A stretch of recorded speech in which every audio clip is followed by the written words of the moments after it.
Hey guys, thank you for joining in with me tonight. Just wanted to do a video of the evening here, enjoying my lights.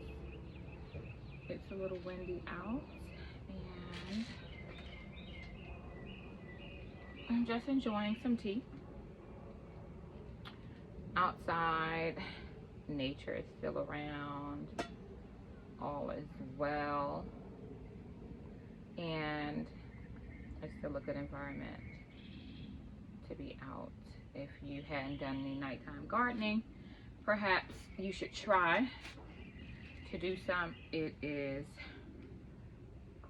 really relaxing.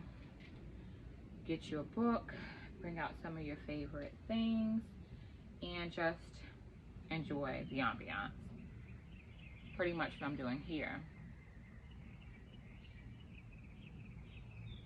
Fresh blueberries, picked them from a blueberry tree. They've ripened. Only a couple. They don't all ripen at the same time. They're very nice flavor. So of course, you know, I do have some fruit trees out. I have 2 blueberries, and hopefully next year I get much more blueberries than what I currently have, but I do have enough blueberries to enjoy this year. So tonight, what we are going to dive into tonight's topic is going to further incorporate all that smoke that you see. I have the incense burning to keep the insects away, and it's really effective. It's funny that I'm doing the video and it's going all over the place, but that's fine.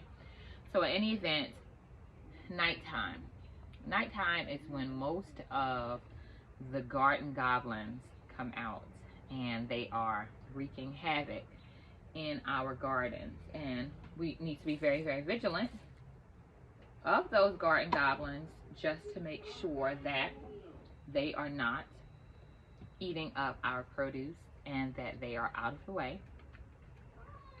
So right before the sun actually goes all the way down, or if you have some lights in your yard, go ahead and take a quick tour of your garden. Look under the leaves, check for eggs and larvae and small insect type. Today, what I have that is very visible on my tomato plants is a group of white eggs. I'm not quite sure which insect that is. And it's strange because I wanted to go ahead and transfer some of my ladybugs over to my tomato plants to take care of some of those sinister bugs. But I could not find any. Earlier today it was raining. I was just lounging around the house today, doing a little bit of garden touring, just walking around looking at things and just making sure all was well. And I stumbled across those. I also stumbled across some brown eggs, not the bronze eggs, which are usually stink bugs or squash bugs. And I'm not quite sure of what those were either. I did go ahead and deposit that into my soap water bucket that I use for the beetles, and I think I showed you guys that. So I do have a couple of things over here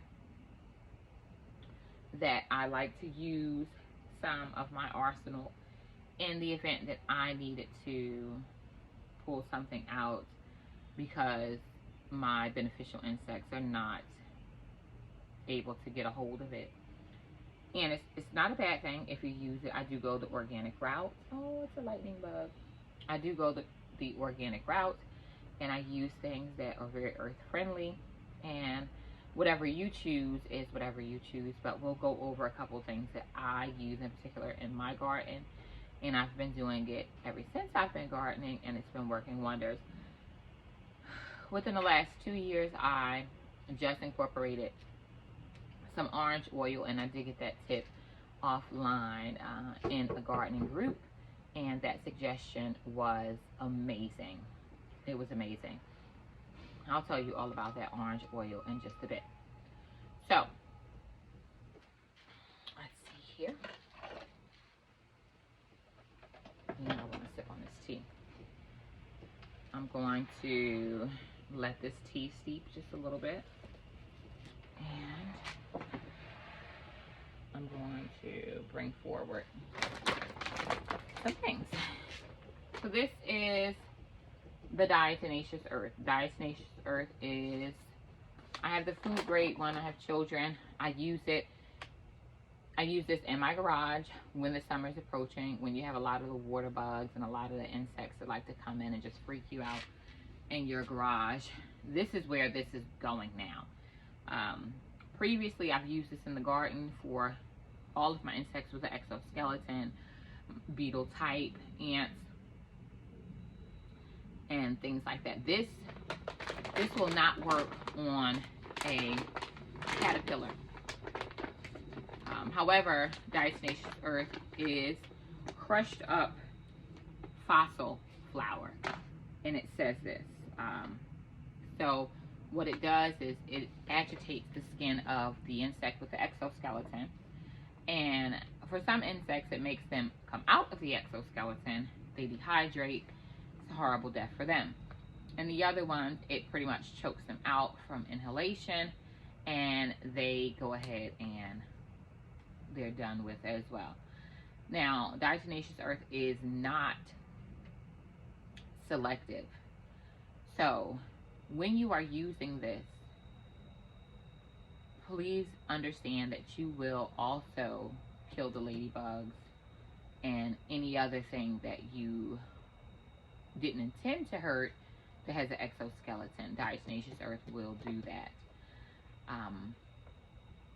Some gardeners you may hear say, well, go ahead and put it on in the nighttime or the daytime and then rinse it off at the other time, and it all works well. Well, Diatomaceous Earth, it doesn't rinse off quite like that. It is a caking agent, and if you, well, it says anti-caking agent. When you wet it, once it dries off, it is again activated, and it still will continue to do what it does. I know that for a fact because, again, I use it in my garage for insects and like around the borders, my front door and things like that this time of the year. Hey, Louie. Louie is all over the place. Now, another thing that I have here that I like to use is neem oil. Neem oil. So the neem oil, pretty much what it does is it suspends the appetite of the biting and chewing insects. So it suspends the appetite. And that is for mainly, I like cream in my tea. That's mainly for things that are bothering the leaves. You go ahead and spray the neem oil with some Castillo soap, and you put it inside of a spray bottle. Always have a spray bottle on hand. We're supposed to bring a spray bottle out here for you all to see. Always have a spray bottle on hand. Ooh, this is very hot. And you mix it up as directed. The directions are on there. And the important thing about neem oil, you may see neem at Home Depot or Lowe's. The main ingredient for the neem oil that you need to look for that will help you with the biting and chewing insects is azadirachtin. So you want to go for a cold press pure neem oil with a high azadirachtin. And if you look here, 100% cold press and a high azadirachtin content. As azadirachtin is pretty much the ingredient. It is a normal chemical that is inside of neem. It's not anything added. It's just something that is there. And because neem is used for so many things, you can use neem for your hair, for your skin, and toothpaste, deodorant. And azadirachtin is not necessary for all those things, so they can extract certain parts of it. So you want to make sure that when you're getting it, that you get the cold press with the high content of azadirachtin if you want it to be effective. In my experience, neem oil is pretty cool if you need to use it. I like ladybugs for I like insects to really do my dirty work, but I will use neem. All the things that I have, I will use. Another thing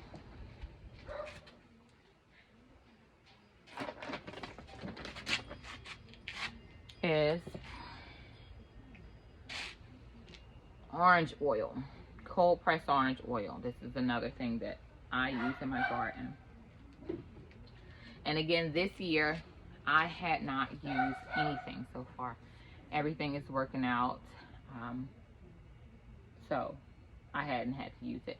Now this orange oil here is cold pressed orange oil for home and garden. I bought it off of Amazon. I think I got 2 for $20. Times have changed. Prices have gone up. I don't know what the prices may be for you as of now, but it is worth an investment. 2 ounces to a gallon of water, and you can use it on ant hills. If you have ants crowding around your plants, usually you'll have some aphids as well, because ants farm aphids. They carry the aphids up to the plant. They suck the plant dry. They excrete something sweet. The ants like to exchange their manual labor of carrying them around for what they end up pooping out. I know that's weird, but it's the truth. And they also will protect the aphids. So you may see a ladybug trying to do his business and clean up things for you, but if he's by himself, a ton of ants will come over there and they'll have a whole little fight on the plant. Then that's when you know you have a problem. So usually be vigilant when you see a ton of ants. Also look for aphids. But the orange oil will work. So what you can do is you put the 2 ounces to a gallon. You put a little bit of Dawn soap, or either the Castillo soap. The reason for the soap is to make sure that everything is dispersed evenly in the water. Make sure that you give it a good shake before you spray it. Put that in your spray bottle. You can spray where the ants are. If there's an ant hill, you can go ahead and pour some directly into the ant hill. Do it in increments to make sure that your plants, if there's plants around it, is able to handle that before you go ahead and do a full dose. You can also spray orange oil onto your plants, but you cannot do it in the heat of the day. If you're going to treat your plants with any orange oil, you want to do it at a time like now, or on a cloudy day when the sun is down. There's no threat of any heat going on because it's oil and it's orange oil, so it has a acid content on top of the fact that it's oil. So you have some frying and some burning going on, and you can scorch and damage and kill the plants, especially seedlings. So if you are going to spray it on your plants, do it in increments. Do a little tester part, see how it works, and then you can make the decision to move forward with that. Another thing that you need to have is Bacillus. I don't have any I do have Bacillus, but I can't find my Bacillus, and I don't care because I'm not using anything right now, but I might need to care later because I might need it. I'll just order some more. So the bacillus is the bacteria. It is pretty much like a flesh-eating bacteria type for caterpillars. You want to have that on hand and follow it as the directions indicate on the container. You can also order that from Amazon. I order mine from Amazon or eBay, whichever you prefer. Another thing that I use is copper. You can get the copper from Home Depot. I have a bottle of that here. The copper fungicide. Now, I don't know if you all recall, I just did a video on the squash plant that's right up the hill, and it had a powdery mildew. Well, it appeared to be powdery, but I had squash bugs that were there, and so I know that that was downy mildew. Nonetheless, it's in the same family, and this can treat it. So the copper is really the main ingredient that is the fungicide that will suspend the active spores of the mildew. You want to use it in the heat of the day, and you want to shake the bottle before you use it. Spray it on your plant leaves on the top sides and on the undersides. You want to always go through your plants and look, and you want to do this step repeatedly, so every day until it's gone. So at this time, I don't have any issues with that plant, and we're going to be okay. But I caught that early on. Ways to avoid getting powdery mildew or downy mildew is being vigilant, getting rid of insects that create this sort of things if it's downy, and just checking on your plants, opening up your plants, making sure you're getting proper airflow. Do not water your plants on the top. Always water from the root, and especially at night, make sure that you are not watering on top of the leaves, the foliage at night, because at night most of the water is retained because there's nothing to evaporate it. So most gardeners, they'll give a good water first thing in the morning and the last thing at night, because your plant gets more use of the water. It can take it in better, and it's not fighting against the heat and evaporation. So it's best for the plants. However, watering at night can be a nightmare for you, and it will create plant diseases, and your plants do get diseases, so please be aware of that. I have some other little things out here I just want to share with you of what I use. Perhaps you all could use them as well. I love the Dr. Earth brand for fertilizer. If I'm not making my own fertilizer, like compost teas or some other type of tea that I made up, either with coffee grinds or food scraps. Basically, making a fertilizer or compost tea is just soaking some items that just is not chemically treated in water for about 5 to 7 days, and then straining it off, just keeping the water behind. You can use grass clippings.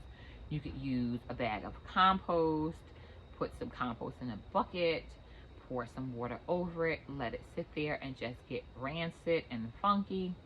Plants love that. It has a lot of beneficial properties. Pour that water off and then water to the root system of your plants.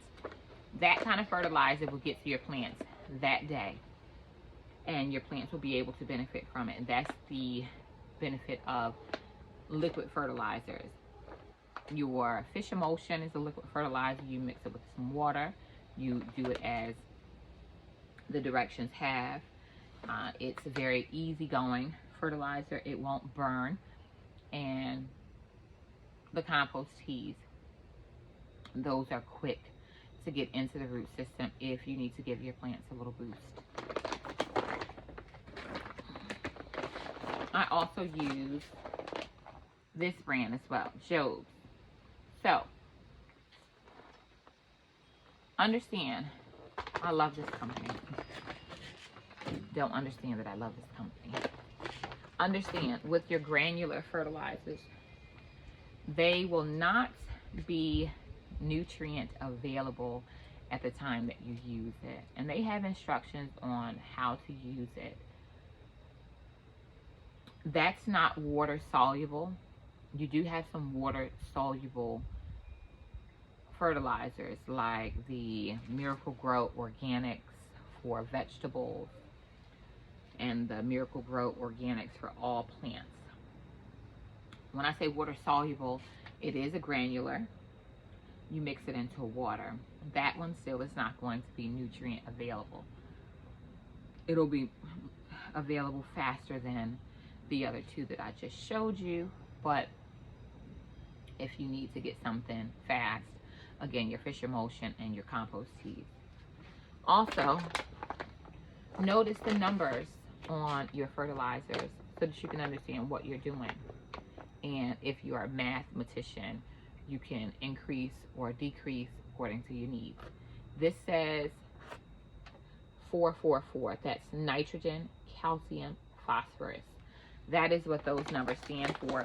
If you look on the active ingredients, it will give you a breakdown of what is what. Now, that is even all the way across. It says 444. Not all of them are even all the way across. So, if you want to know what is what, it's usually in the order of nitrogen, calcium, phosphorus. Another very, very, very good tip that you all need to know if you are planting beans. When you are planting beans, legumes, peas, they are nitrogen fixed. They do not need extra nitrogen. And typically they don't really need a side dressing, but if you are very, very lightly giving a side dressing of some sort of fertilizer, make sure that it is way low on the nitrogen.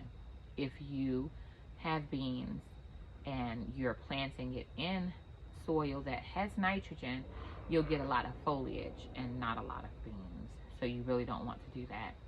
What I did this year was when I planted my beans, because I knew where I was going to plant them, I just put down some buckwheat in all of my soil prior to the season starting, let it break down in there, and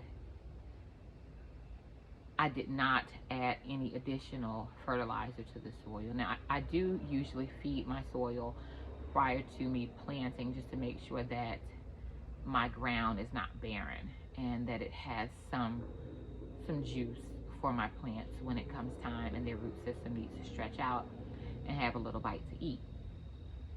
However, because I knew where I was going to plant my beans, I did not add any additional there. So just make sure that you remember legumes, beans, and peas. No on the nitrogen, and please do not initially overdo it on the fertilizer prior to planting.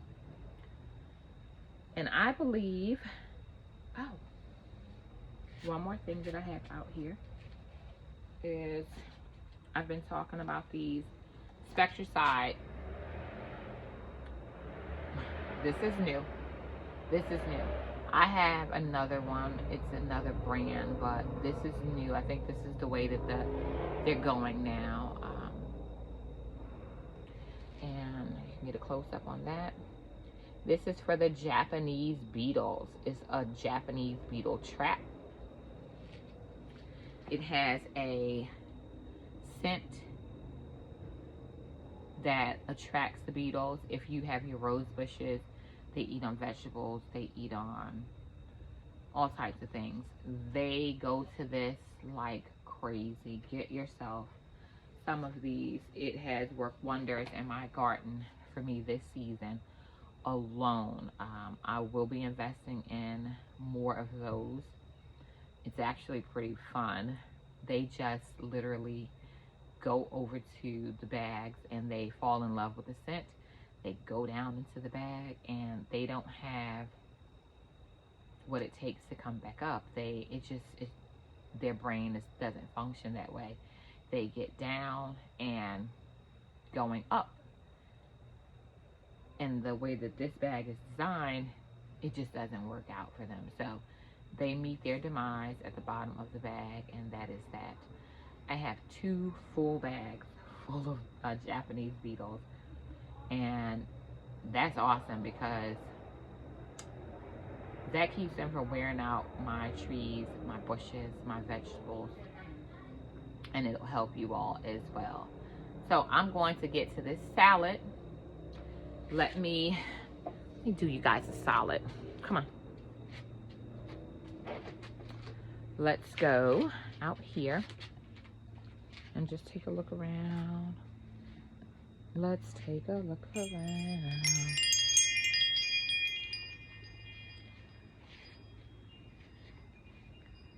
So, this is me. This is my garden at night.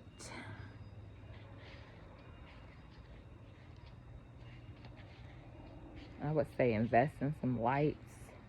Oh, this is that little beetle bag. This is my perennial bed, my shade garden. And this is what it looks like in the lights. There's my elder over there. Very, very top heavy. And that's all of that.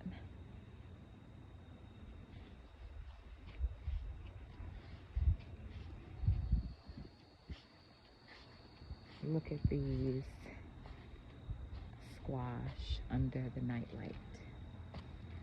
It is so cute. I'm loving it. Look at it.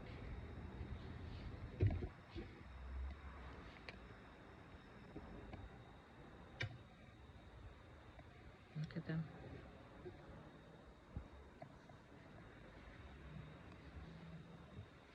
I think that is all that this plant is going to give me as far as squash. I don't think that I'm going to get any more. Also know that butternut squash is pretty resistant to the squash vine borer. So if you are just dying to have some squash, try the butternut squash or vine borer resistant squash types, and there are several. Thank you guys so much for checking me out on the Jersey Peach, and I'll get you guys some more video next time. Talk to you later. Bye.